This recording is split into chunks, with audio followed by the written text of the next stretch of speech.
시청자와 함께하는 시민데스크. 시간차를 앞선 선행보도가 단독이 될 수 있을까요? 뉴스를 보다 이게 왜 단독이지 의문이 들 때가 많으실 겁니다. 오늘 시청자 비평 리뷰 Y에서 확실한 단독은 무엇인지, YTN이 다룬 단독 보도는 어땠는지 점검해봅니다. 에필로그 Y시간, 지난 372일간의 YTN 코로나19 특보 체제 기간, 생방송 대담 속 빛나는 활약을 보여준 유재복 해설위원을 만나봅니다. 시청자 브리핑 시시콜콜 위클리픽, 부족함 없는 방송을 위한 그날까지 시청자 의견에 YTN이 응답합니다.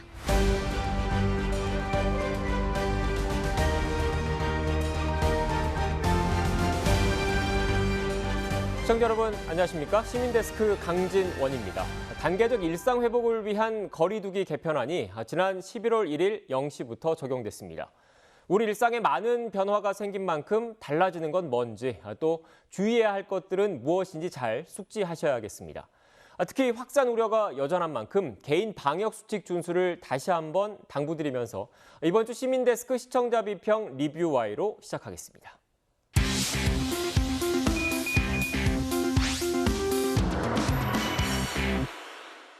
오늘 함께해 주실 분들 소개해드리겠습니다. 이혜수 시청자 평가원, 민주사회를 위한 변호사 모임 미디어 언론위원회 이강혁 변호사, 그리고 김동민 YTN 시청자센터 에디터 나오셨습니다. 안녕하세요.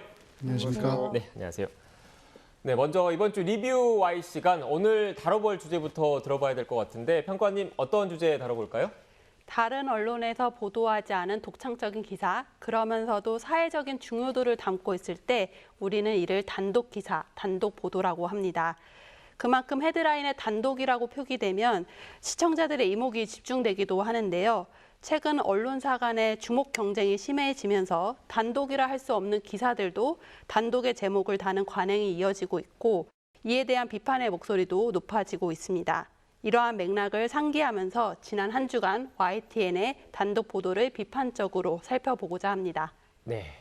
기자들이 가장 싫어하는 말 가운데 물 먹었다라는 말이 있습니다. 기자 사회의 은어인데 타사 기자들한테 특종을 뺏겼다, 단독 기사를 뺏겼다 정도의 뜻입니다.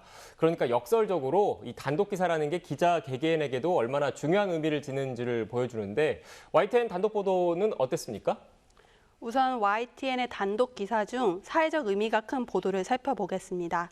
10월 23일에 방송된 단독, 전동차 과열 안전장치, 수년째 고장, 까맣게 모른 코레일 보도입니다. 기자는 전동차 안전 관련 부품이 고장이 났지만 점검 없이 운행되어 온 사실을 보도했습니다. YTN에서 보도된 당일에도 그 이후에도 다른 언론에서는 다뤄지지 않은 최초의 보도이자 독창적인 보도였는데요. 같은 날 이어진 또 다른 보도, 단독, 문제 없다던 제조업체들 돌연 리콜, 취재 불응, 회유까지 또 중요한 보도였는데요. YTN 취재 이후 인터뷰에 불응하라고 윗단에서 지시가 내려오거나 부품 제조업자들이 사안을 축소하려고 했던 정황들을 심층적으로 밝혀낸 보도였습니다.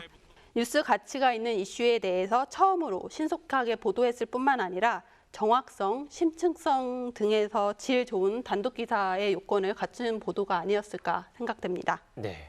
사실 이런 고발 기사는 취재 자체가 쉽지가 않습니다. 그런데 이렇게 기사화가 됐다는 것, 그만큼 YTN 기자들의 문제의식 그리고 열정이 발휘된 게 아닌가 이런 생각도 해보는데 다른 보도는 어땠습니까?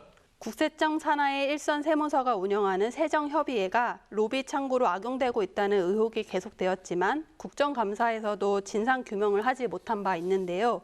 YTN은 10월 21일 단독, 보령제약 종로 세무서 세무조사기관 샴페인 만남, 보령제약 관례적 수시 업무 보도를 통해서 로비 정황을 알 수 있는 제보자의 영상을 입수하고 국면을 전환시킬 중요한 내용을 다루었습니다. 다소 생소할 수 있는 세정협의회에 대한 설명도 뉴스에서 다루어져서 친절하게 느껴지기도 했습니다. 이어진 보도, 단독, 보령제약 종로세무서와 샴페인 만남, 세무조사 기간이라 더 논란 보도는 논란이 한 차례 되었지만 그 뒤로 상황에 진전이 없었던 내용을 다루면서 논란의 불씨를 이어간 보도였는데요. 두 개의 보도가 의미 있는 것은 YTN을 통해서 로비 영상이 방송된 이후에 10월 24일 국세청이 드디어 50년 만에 세정협의회를 폐지하기로 결정을 내렸다는 점입니다. 의혹만 제기되었던 사안에 대해 어떤 그 의혹의 맥락을 구체적으로 설명을 하고 결정적인 증거를 제시함으로써 후속 조치를 이끈 가히 좋은 보도라고 볼 수 있겠습니다. 네. 이런 단독 보도를 통해서 문제를 공론화하고 또 개선책을 이끌어낼 때 어떻게 보면 기자들은 가장 큰 성취감을 느끼지 않습니까? 에디터님께서는 어떻게 보셨습니까? 예, 보통 취재해서 보도를 하면 반응이 나옵니다. 뭐 개선을 하겠다, 뭐 어떤 조직은 없애겠다. 그런데 조직은 없애는데 다른 이름의 또 새로운 조직을 만들어서 같은 기능을 하고 그래서 결과적으로는 또 달라진 것이 없을 때도 있는데 그래서 끝까지 취재해서 보도하는 것이 중요한데 우리 기자들에게 직접 물어보니까 그렇게 할 것이라고 말을 합니다. 그래서 후속 보도 이후에 후속 보도까지도 기대해도 좋을 것 같습니다. 네, 기대해도 좋을 것 같습니다. 이어서 변호사님 의견도 들어볼까요? 예, 저는 최근 YTN 단독 보도들 중에 그 비오톱이라고 하죠. 그 도심 속의 야생 생물 서식지로 개발이 사실상 불가능하도록 제한되는 생태 보전 지역을 가리키는데요. 네. 이런 그 비오톱 최고 등급 토지 등을 개발 예정지인 것처럼 판매한 대형 기획 부동산 업체의 사기 혐의 사건에 대한 연속 단독 보도를 눈여겨봤습니다. 먼저 10월 27일 방송된 단독 절대 보전 지역이 9호선 역세권 경찰 2,500억대 부동산 사기 수사 보도는 해당 업체가 전국의 땅 2,500억 원어치를 팔아치웠고 피해자가 3,000명에 달한다는 첫 소식을 전했고요. 다음 날 이어진 단독 한류스타는 당하고 유명 개그맨은 영업하고 2,500억대 기획부동산 사기 보도에서는 이번 사기 혐의 사건 피해자들 중에 모 유명 걸그룹 한류스타도 포함되어 있고 그 업체 측이 KBS 공채 출신의 유명 개그맨을 영업사원으로 내세우기도 했다는 사실을 알려서 사회적 관심을 더 키웠습니다. 그리고 다시 그 다음 날 방송된 단독 절대 집원 알려주지 말라 3,000명 속인 기획부동산의 교육 매뉴얼 보도는 직원 교육 매뉴얼에는 고객을 거짓으로 현혹하기 위한 각종 지침이 담겨 있었다고 해서 사기가 아니라는 업체 측의 항변을 반박하는 내용의 후속 취재 결과를 내보냈습니다. 이번 연속 보도는 우선 예상 피해 규모가 단일 건으로는 역대급에 이를 만큼 대형 기획부동산 사건이었기 때문에 거기에다 단독 보도했다는 점에서 눈길을 끌었습니다. 네. 변호사님, 그런데 그 보도 과정에서 YTN에 그 점수를 주고 싶은 부분도 있다라고 그러시던데. 예. 그 약간 덧붙여서 그야말로 가점을 드리고 싶은 부분인데요. 네. 그 유명 걸그룹 한류스타가 피해자들 중에 포함되어 있다는 내용들을 알렸고 당연히 단독 취재를 하면서 그 내용을 어느 매체보다도 먼저 알았을 텐데도 네. 그 이름을 먼저 공개하지 않고 있다가 다른 매체들을 통해서 이제 그게 지금 알려졌으니까 말씀드리겠습니다. 이제 가수 태연 씨였죠. 그래서 그것이 세간에 이미 널리 알려진 다음에서야 이제 그런 보도를 내보냈는데요. 이거 굉장히 좀 좋게 봤습니다. 사실 시청자의 주목도를 높이기 위해서는 수단 방법을 가리지 않는 상업적 선정주의의 유혹이 전혀 없지는 않았을 텐데요. 아무래도 이런 그 유명 스타 이름이 딱 나오면 주목도가 확 높아 올라가지 않습니까? 그러니까 유혹을 느끼셨을 텐데 그런데도 대형 기획부동산 피해로서 그 어떤 이런 사건의 본질을 흐리지 말아야 한다는 점에서나 피해자인 태연 씨의 인격권 보호를 고려해야 한다는 점에서나 YTN이 태연 씨의 이름을 먼저 공개하지 않았던 것은 매우 적절하고 평가할 만한 대목이었다고 봅니다. 네. 에디터님, 그리고 이런 고발 기사를 보도하는 이유, 또 다른 피해자를 막기 위한 그런 목적도 있는 거죠? 예, 그렇습니다. 보통 우리 흔히 투자와 사기는 종이 한 장 차이다. 네. 그 스펙트럼이 굉장히 넓고 근데 이번 취재에서는 우리 취재 기자가 그 한 장의 차이가 어떤 것인지를 좀 더 자세히 잘 보여줬다고 생각을 합니다. 영화 대사가 저는 생각이 났는데 사기꾼 대사였습니다. 네. 의심을 하면 그 의심을 해소시켜주면 속이기 쉽다. 뭐 이런 그 사기꾼 대사가 있었는데 이번 보도에서 정말로 기획부동산 사기가 그렇게 실제로 된 것 같다라는 생각이 들 정도로 그래서 조금 과도한 이익이 나는 부분에 대해서 어떤 홍보라든지 광고라든지 이런 것이 있다면 저희들이 잘 보도하는 것도 중요하지만 먼저 시청자분들께서 좀 더 많이 좀 과도할 정도로 좀 의심을 해보는 것이 오히려 이런 피해를 막을 수 있는 길이 아닐까 이런 생각도 들었습니다. 네. 긍정적인 평가를 지금까지 좀 많이 해주셨는데 평가님, 그런데 어떻게 보면 언론사 간의 그 과열 경쟁이 심해지면서 단독을 남발하고 있다, 단독 기사가 지나치게 많다 이런 지적도 끊이지 않고 있는 것 같습니다. YTN 홈페이지에서 확인한 기사인데요. 네. 10월 24일 오후 1시에 올라온 기사, 아파트 지하 주차장에서 10대 여학생 성폭행 시도한 20대 검거 기사에는 단독이라는 표기가 없었습니다. 비슷한 시각의 다른 매체를 통해서도 보도된 사건이고 이러한 사건이 있었다 정도의 단신 보도였기 때문인데요. 그런데 같은 날 저녁에는 단독이라 헤드라인에 표기가 붙고 아파트 지하 주차장에서 10대 여학생 성폭행 시도, 목격한 여성도 폭행이라는 기사가 방송이 되었습니다. 다른 매체의 보도와 비교를 해보면 단독이라 표기된 저녁 뉴스에는 신고한 주민을 만나서 짧게 인터뷰한 것, 그리고 CCTV 화면을 추가로 확보한 것으로 보입니다. 하지만 오전 기사와 비교를 해서 단독이라고 부를 만큼 독창적이거나 내용이 깊이가 있지는 않은 것으로 확인됩니다. 이러한 일련의 보도 형태는 YTN의 문제라기보다는 최근에 많은 언론이 단지 타사보다 조금 빨리 보도했다는 이유만으로 또는 미세한 차이를 조금 주었다는 이유로 단독 보도라 하는 경향이 두드러지고 있기 때문인데요. 뉴스의 품질 경쟁보다는 이슈를 누가 먼저 획득하고 공개하느냐, 속보 경쟁에서 우위를 차지하는 것에서 단독 보도로 결정되는 문제가 반영된 것이 아닐까라는 생각이 듭니다. 단독 보도는 다른 언론사보다 더 빨리 보도하는 시간 특종을 넘어서야 된다는 의견 드리고 싶습니다. 사실 과거에는 쉽게 접근하기 어려운 사안에 대해서 심층 취재로 진실을 밝혀서 공공성과 뉴스 가치가 큰 독점적 보도, 다시 말하자면 어떤 사회적 의미와 파장이 큰 보도에만 단독이나 특종이라는 이름을 붙였는데요. 네. 하지만 최근에는 클릭수를 늘려서 광고를 많이 붙이기 위한 수용자 눈길 끌기 수단으로 이용이 되면서 너무 쉽게 단독 특종 이름 수식을 하는 경우가 많이 발생하는 것 같습니다. 이번 보도에서 단독 표기 역시 이런 단독 표기 남발 세태와 관성에서 완전히 자유롭지는 못했던 것이 아닌가 하는 지적이 나올 수 있다고 보고요. 이번 기회에 YTN이 예를 들면 기본적으로 공통된 사실관계를 다루면서 일부 핵심적이지 않은 진전 사항을 추가하는 정도만으로는 단독이라는 이름을 붙이지 말자, 이런 식으로 단독 보도에 대한 분류 기준을 보다 엄밀하고 책임감 있게 정비를 하고 향후 운용을 해서 시청자의 신뢰가 보다 강화될 수 있도록 노력해 주실 것을 부탁드립니다. 네. 단순히 관심을 끌기 위해서 제목에 단독을 달지 말고 제대로 된 특종을 해라, 이런 지적이셨던 것 같은데 에디터님께서는 어떻게 생각하십니까? 단독이라고 하면 보통 두 가지. 하나는 시간이 빠른 거, 하나는 좀 더 단독으로 취재를 해서 기획을 해서 좀 그렇게 한 것을 두 가지로 나눌 수 있는데 이번 사안에서 YTN이 단독을 어떻게 쓰는지를 보여줬다고 생각합니다. 저는 결론부터 말씀드리면 단독이라는 단어를 YTN은 남발하지 않는다고 생각을 합니다. 저는 개인적으로.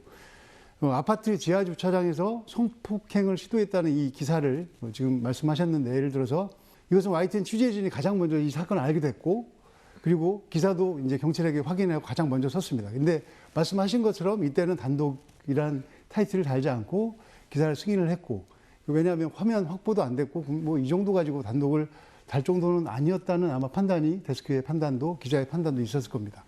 그러다가 왜 저녁에 이 기사가 단독이 되느냐. 현장 취재를 가보니까 대낮에 아파트 지하 주차장에서 10대 학생에 대한 성폭행 시도가 있었다. 이것은 좀 사안이 중대하다고 기자가 판단했고 그래서 현장에서 CCTV도 확보했고 목격자 인터뷰도 하고 이래서 이제 이거는 단독이라는 타이틀을 달고 무게감을 좀 갖고 방송이 돼야 되겠다. 이래서 이제 저녁에 단독이라는 타이틀을 달고 이제 결코 가볍지 않게 이 방송을 해야 되겠다.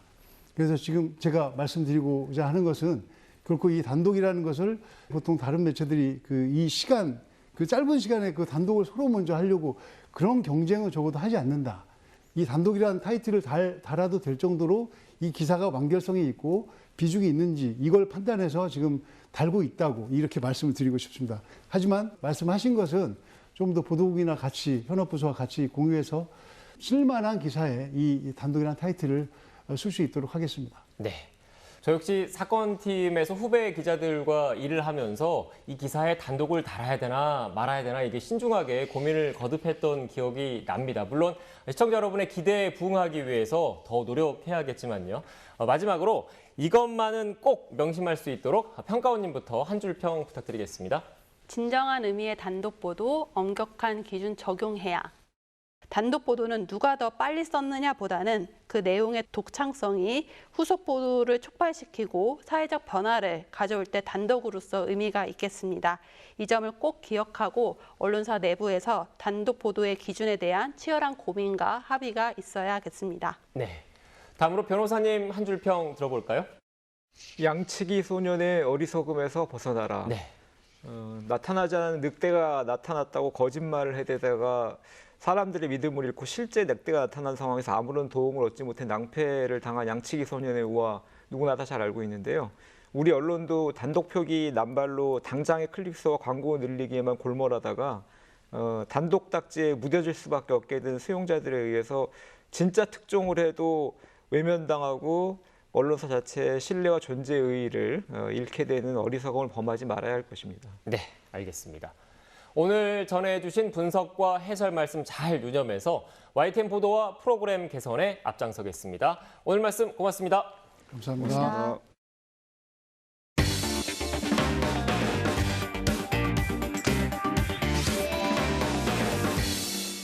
네, YTN 뉴스에선 들을 수 없는 방송 제작 뒷이야기를 들어보는 에필로그 Y 시간입니다. 오늘은 감염병 보도의 시작부터 단계적 일상 회복을 앞둔 지금까지 YTN 생방송 대담을 가득 채워주고 계신 반가운 얼굴을 만나보겠습니다. 지금 바로 확인해 보시죠. 오늘도 어김없이 열띤 대담이 한창인 YTN 뉴스 스튜디오. YTN 코로나19 뉴스 특보하면 가장 먼저 떠오르는 바로 그분. 유재복 해설위원의 모습도 보이네요. 백신 패스 얘기도 좀 해볼 텐데요. 고위험군인데 식당같이 어쩔 수 없는 곳, 이런 곳들은 백신 패스가 도입이 안 되고요. 긴장을 늦출 수 없는 생방송 대담 출연. 오늘 임무도 완수. 어떻게 오늘 방송도 만족하시나요? 뭐 사고 없이 잘 마쳤으니까 마음에 들죠. 빨리 하루라도 빨리 이 코로나19가 좀 종식이 돼서 제가 이제 이 방송에 출연한 일이 없는 그날이 오는 게 제 가장 큰 바람입니다. 이젠 YTN 간판 해설위원으로 자리매김한 유재복 해설위원을 만나봅니다. 네, 안녕하세요. 안녕하세요. 반갑습니다. 우리 유재복 해설위원님 지난 7월에 출연을 하시고 굉장히 오랜만에 나오신 것 같아요. 네. YTN 뉴스 특보가 굉장히 오랫동안 하지 않았습니까? 그렇습니다. 그러면서 YTN 저희 뉴스를 보시는 분들 중에서 아마 유재복 해설위원을 모르는 사람은 없을 것 같다라는 생각이 들어요.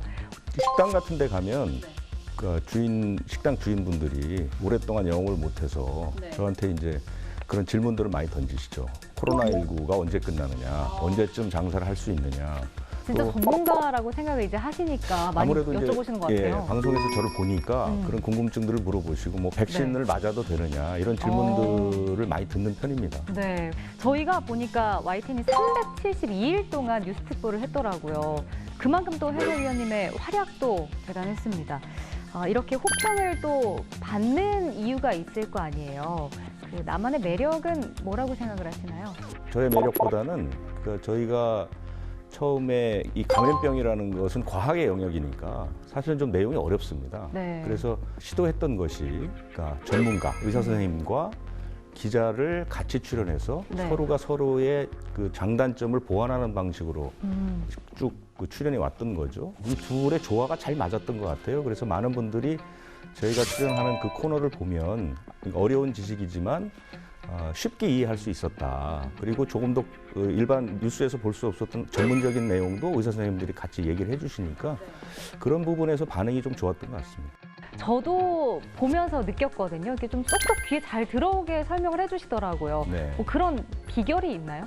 그 예를 뭐 적절하게 찾으려고 노력을 하죠. 그 예를 들어서 백신을 맞아야 되느냐 이런 질문들을 많이 하시거든요. 그리고 백신을 맞지 않겠다는 분도 많아요. 네. 부작용이 어떻게 될지 모르니까. 걱정이 사실 많이 되기도 해요. 그렇습니다. 그러면 이제 저는 그걸 예를 들어서 백신의 부작용이 무서워서 맞지 않는 것은 교통사고가 무서워서 운전을 안 하는 거랑 똑같다.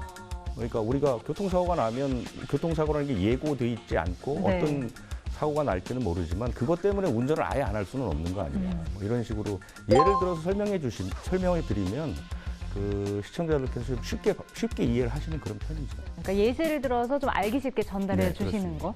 저는 또 직접 또 같이 하면서 느꼈던 게 하나 있는데 코로나19 대담을 하는 중에 나한테 아무거나 다 물어봐도 돼. 난 다 대답해 줄 수 있어 라고 하셨는데 그 정도로 공부를 많이 하시면서 준비를 하신 거죠?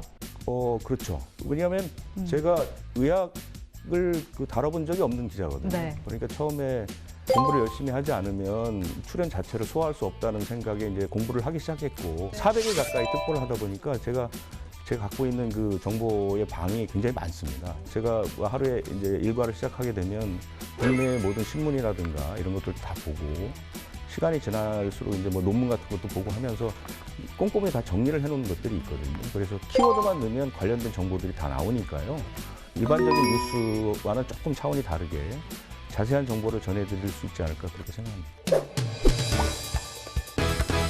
사실 372일 동안 저희도 이례적으로 이렇게 YTN 특보를 진행을 했잖아요. 하시면서 정말 많은 다양한 감정, 희로애락을 좀 느끼셨을 것 같거든요. 좀 절망적이었다거나 힘들었었을 때도 있을 것 같은데 언제가 좀 기억이 나세요? 절망적이었던 것은 코로나19의 정책이 비과학적으로 흘러갔던 시점들이 있거든요. 그때가 너무 절망적이었죠. 예를 들자면 지난해 10월쯤에 코로나19의 발생 상황이 좋지 않았을 때 네. 정부가 대책을 미적거리면서 사실은 3차 유행이 온 거 네. 아닙니까? 그때 저도 방송에 출연해서 상당히 그 정부가 시기를 놓치면 안 된다고 비판했던 기억이 나는데 그럴 때 굉장히 안타깝죠. 그 반대로 감염병 이야기지만 그래도 좀 희망적인 부분도 보셨을 것 같아요. 희망적인 부분은 그겁니다. 대한민국 국민이 대단히 위대하다는 걸 느꼈죠. 왜냐하면 전 세계 어느 나라 국민도 우리나라 국민들처럼 정부의 방역 지침을 이렇게 잘 따르는 국민은 없습니다. 이것은 뭐 제가 개인적으로 감정적으로 드리는 말씀이 아니고 매일 데이터를 다루는 사람으로서 이제 하는 얘기거든요. 네. 꿋꿋하게 이겨오는 그런 모습들, 그런 모습들을 볼 때는 좀 경외스럽기도 하죠. 저희가 이제 11월부터 단계적 일상 회복으로 전환이 됐습니다. 네. 그러면서 이제 YTN 보도도 그 전에는 뭐 확진자 숫자라든지 국내 코로나19 뭐 상황, 집단 감염 이런 것에 초점을 두고 이야기를 했는데 앞으로 좀 보도를 어떻게 하는 게 맞을까요? 어쨌든 정부는 그 일상적 단계 회복이라는 게 그러니까 발생에 주안점을 두는 것이 아니라 이것이 어떻게 중증이나 사망으로 가지 않도록 관리할 것이냐. 이 부분이 중요한 것이거든요. 가장 중요한 것은 언론이라고 봅니다. 네. 언론에서 지금처럼 약간 선정적으로 또 그 토픽 위주로 계속해서 보도를 하게 되면 국민들이 자꾸 불안하게 네. 되는 것이거든요. 그래서 그런 부분들을 국민이 잘 감내하시고 그 감내할 수 있도록 언론이 도와주는 방식으로 가야 된다. 저는 그렇게 생각합니다. 저희 YTN의 역할까지 좀 이야기를 해주신 것 같습니다.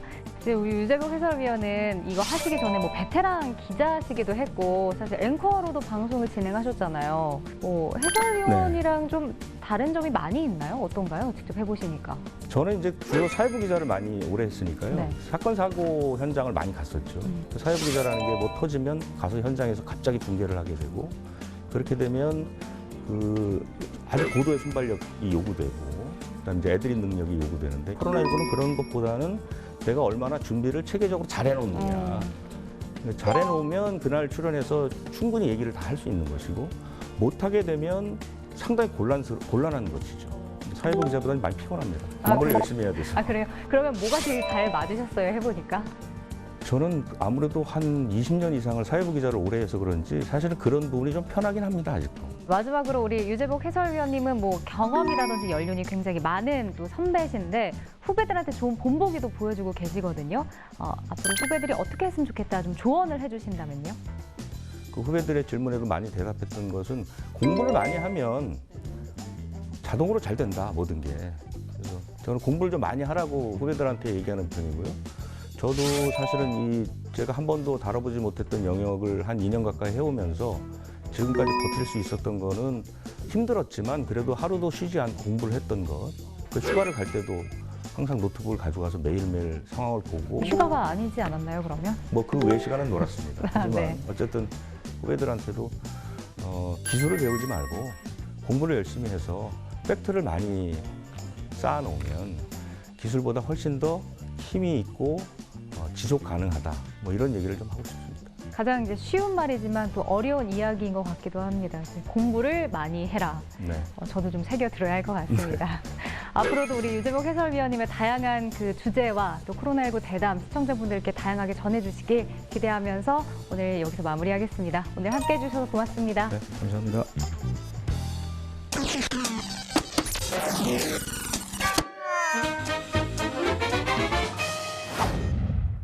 가장 빠른 옴부즈맨 프로그램 그 기록을 모아보는 시간입니다. 시청자 브리핑 시시콜콜 위클리픽. 이번 주 시청자 의견 함께 보시죠. YTN 홈페이지 시청자 게시판에 넷플릭스 드라마 오징어 게임과 관련해 넷플릭스의 세금 문제를 지적한 글이 올라왔습니다. 글의 일부 내용을 보겠습니다. 넷플릭스가 오징어 게임이 성공을 거두자 한국 감독 등에게 조금도 인센티브를 주지 않는다. 오징어 게임을 대대적으로 홍보하고 있는데 넷플릭스에 우선 한국에 납부해야 할 세금부터 내라고 해야 할 것이라는 주장입니다. 세금 이야기를 하셨는데 최근 망 사용료 문제가 꾸준히 언론에 보도되고 있습니다. 인터넷 망을 활용해 우리는 유튜브도 보고 넷플릭스도 봅니다. 넓은 차선의 고속도로에서 차를 운전하듯 잘 깔린 통신망을 이용해 동영상을 시청하는 것입니다. 통신망에서 정보의 이동량을 트래픽이라고 하는데 네이버나 카카오 등 국내 포털 기업들은 연간 1,000억 원 정도의 망 사용료를 통신사에 지불합니다. 그래서 SK 브로드밴드는 넷플릭스에 망 사용료를 내라는 소송을 걸었고 지난 6월 1심에서 이겼지만 넷플릭스가 항소해 공방은 상급 법원으로 넘어갔습니다. 국내 통신망의 트래픽 비중을 보면 구글, 유튜브, 넷플릭스 등 글로벌 기업들이 차지하는 전체 트래픽 비중은 80%에 육박합니다. 그러나 망 사용료는 내지 않고 있기 때문에 글로벌 기업의 무임승차라는 지적이 꾸준히 제기됩니다. 지난 9월 카드로 결제한 금액은 750억 원이 넘는다고 합니다. 통신망이 마비되면 국민들은 정전이나 단전 사태에 버금가는 불편함을 느끼게 됩니다. YTN은 최근 인사에서 뉴미디어 에디터 등을 신설하며 관련 소식을 발빠르고 깊이 있게 전할 예정입니다. 글로벌 디지털 기업에 대한 날선 비판과 대안 제시도 함께 해 가겠습니다. 뉴스를 전할 때 중요한 구성 요소 중 하나가 바로 자막입니다. 20자 내외로 표현되는 이 자막에 대한 모니터 보고서 보겠습니다. 미국 중앙은행 연방준비제도가 오늘부터 이틀 동안 연방공개시장위원회 FOMC 회의를 엽니다. 이번 회의에서 자산 매입 축소, 테이퍼링 결정이 나올 것이란 전망이 많습니다. 지난달 공개된 9월 FOMC 의사록에는 테이퍼링 시점이 이달 중순 또는 다음 달 중순으로 언급됐습니다. 연방공개시장위원회 FOMC 회의, 자산 매입 축소, 테이퍼링 등 쉽지 않은 경제 용어들이 나왔는데요. 한 줄 자막만 고지하고 간단히 정리하는 단신으로 구성한 방식은 전달력이 떨어진다고 지적했습니다. 테이퍼링이란 쉽게 말해 경제를 살리려고 시중에 많이 풀었던 돈을 걷어들이는 것인데요. 테이퍼링과 금리가 결정되면 국제 경제에 미치는 파장이 큽니다. 신흥국과 아시아에 투자한 채권이나 주식 자금이 미국으로 회수되면 각국의 환율 증시, 대출 시장, 또 소비와 고용 시장이 들썩이게 되기 때문에 관심 있는 시청자 많으실 겁니다. 뉴스쇼 뉴스가 있는 저녁에선 이런 자막이 있었습니다. 도이치모터스 주가 조작 의혹 사건을 수사 중인 검찰이 윤석열 전 검찰총장의 아내와 장모 간의 통정 매매 정황을 포착하고 수사에 속도를 내고 있다는 내용으로 앵커와 출연 변호사가 대담했는데요. 이때 자막과 대담 중에 언급된 통정 매매란 두 사람 이상이 미리 주식의 가격과 물량을 짜고 매매해서 가격을 올리는 행위로 불법으로 간주됩니다. 통정 매매 같은 전문 용어가 나오는 경우 자막으로 보충 설명을 해주거나 대담에서 의미를 한번 짚어주면 좋겠다고 당부했습니다. 뉴스의 핵심을 드러내는 한 줄 자막, 쉽고 간결하면서도 친절하게 시청자 눈높이에 맞게 그 내용을 전달하도록 더욱 힘쓰겠습니다. 시청자 브리핑 시시콜콜입니다.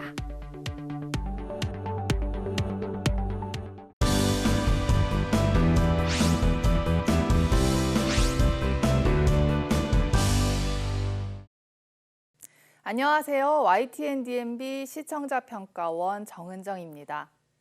대기가 점점 건조해지면서 산불이 나기 쉬운 계절이 왔습니다. 우리가 접하는 산불은 뉴스를 통해 확인하는 몇몇 대규모 산불 소식이지만 올해만 해도 벌써 크고 작은 산불이 300건 이상 발생했다고 합니다. 특집 산불 제로 도전에서는 산불을 막기 위해 어떤 노력들이 이루어지고 있는지 소개했습니다.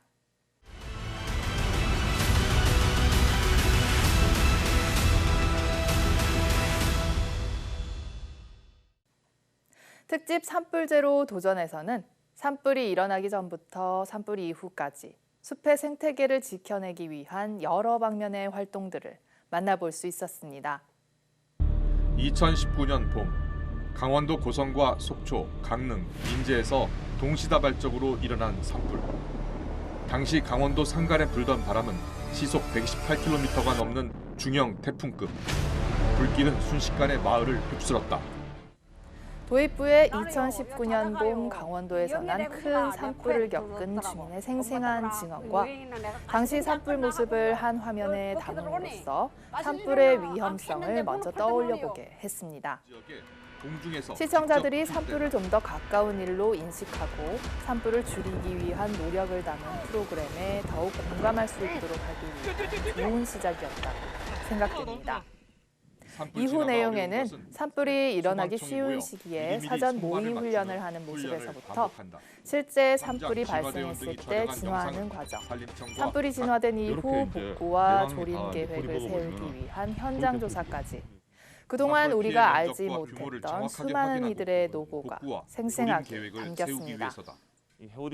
실제 산불 진화 과정에서 겪은 어려움을 말하는 관련자들의 인터뷰는 물론 산불 이후 복원되기까지 걸리는 시간과 노력을 보며 작은 불씨가 얼마나 많은 것들을 앗아가는지 더욱 깊이 와닿았습니다. 산불을 진화할 수 없는 밤 시간에 드론을 띄워 과학적인 진화 계획을 세우는 모습이나 위험한 곳에 사람이 직접 들어가지 않고 드론으로 산불을 진화할 수 있도록 하는 연구도 화면에 담아 산불 진화를 위한 연구도 발전을 거듭하고 있다는 점을 확인할 수 있어 흥미로웠습니다. 과학적인 산불의 예방과 진화를 위해 설립된 국가 산불 실험센터를 찾은 장면에서는 어떤 나무가 불에 더 빨리 타는지, 바람에 따라 불길이 어떻게 변하는지, 산불의 종류는 무엇인지 등 산불에 대한 지식들을 실제 모의 실험과 알기 쉬운 그래픽으로 접할 수 있어 이해에 큰 도움이 됐습니다. 프로그램의 말미에서는 산불로 다 타버린 땅에 묘목을 심고 3년이 지난 모습도 확인할 수 있었는데요. 울창한 숲이 되려면 20년에서 30년이 소요될 것이라고 합니다. 산불의 72%가 인간의 실수에 의한 것이라고 하니 인간이 자연에 끼치는 피해가 막심하다는 것을 느낄 수 있었습니다. 산불 제로 도전에서는 산불을 예방하고 산불의 피해를 줄이기 위해 노력하고 있는 많은 사람들을 만나볼 수 있었습니다. 덕분에 숲과 생태계의 20년, 30년이라는 세월을 지켜내기 위한 귀중한 노력이 부디 헛되지 않기를 바라는 마음을 되새겨봅니다.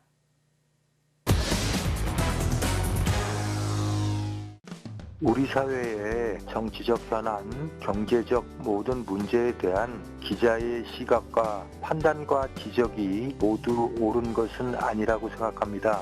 언론에서 툭하면 내세우는 전문가의 판단과 시각도 그들의 정치적 입장이나 이해관계에 따라 엇갈린다고 생각합니다. 우리 사회에서 언론이 제일 먼저 해야 될 일은 사실 보도입니다. 각색 없는 진실한 보도가 우선돼야 된다고 생각합니다. 시민데스크는 시청자 여러분의 고민과 질문으로 채워집니다. YTN 방송에 대한 다양한 의견들 홈페이지와 전화를 통해서 남겨주시고요. 저는 다음 주 더 유익한 내용으로 돌아오겠습니다.